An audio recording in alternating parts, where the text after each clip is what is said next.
بسم الله الرحمن الرحيم. الرحمن علم القرآن، خلق الإنسان علمه البيان. الشمس والقمر بحسبان، والنجم والشجر يسجدان.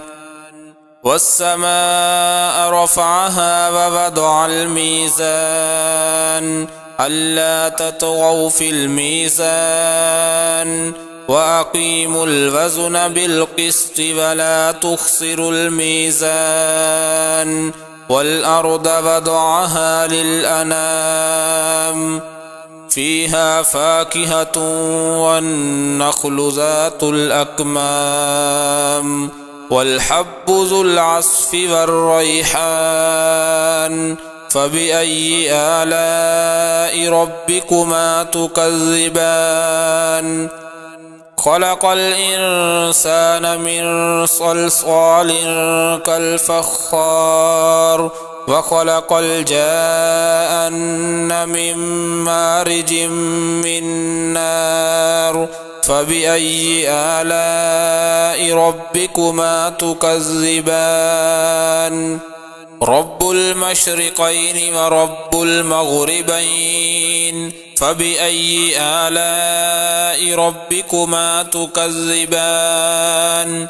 مرج البحرين يلتقيان، بينهما برزخ لا يبغيان. فبأي آلاء ربكما تكذبان؟ يخرج منهما اللؤلؤ والمرجان. فبأي آلاء ربكما تكذبان؟ وله الجوار المنشآت في البحر كالأعلام. فبأي آلاء ربكما تكذبان؟ كل من عليها فان، ويبقى وجه ربك ذو الجلال والإكرام. فبأي آلاء ربكما تكذبان؟ يسأله من في السماوات والأرض، كل يوم هو في شأن. فبأي آلاء ربكما تكذبان؟ سنفرغ لكم أيها الثقلان. فبأي آلاء ربكما تكذبان؟ يا معشر الجن والإنس إن استطعتم أن تنفذوا من أقطار السماوات والأرض فانفذوا، لا تنفذون إلا بسلطان.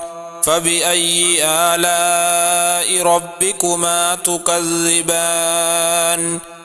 يرسل عليكما شواظ من نار ونحاس فلا تنتصران. فبأي آلاء ربكما تكذبان؟ فإذا انشقت السماء فكانت وردة كالدهان. فبأي آلاء ربكما تكذبان؟ فيومئذ لا يسأل عن ذنبه إنس ولا جان. فبأي آلاء ربكما تكذبان؟ يعرف المجرمون بسيماهم فيؤخذ بالنواصي والأقدام. فبأي آلاء ربكما تكذبان؟ هذه جهنم التي يكذب بها المجرمون، يطوفون بينها وبين حميم آن. فبأي آلاء ربكما تكذبان؟ ولمن خاف مقام ربه جنتان، فبأي آلاء ربكما تكذبان ذواتا أفنان فبأي آلاء ربكما تكذبان فيهما عينان تجريان فبأي آلاء ربكما تكذبان فيهما من كل فاكهة زوجان فبأي آلاء ربكما تكذبان متكئين على فرش بطائنها من استبرق وجنى الجنتين دان فبأي آلاء ربكما تكذبان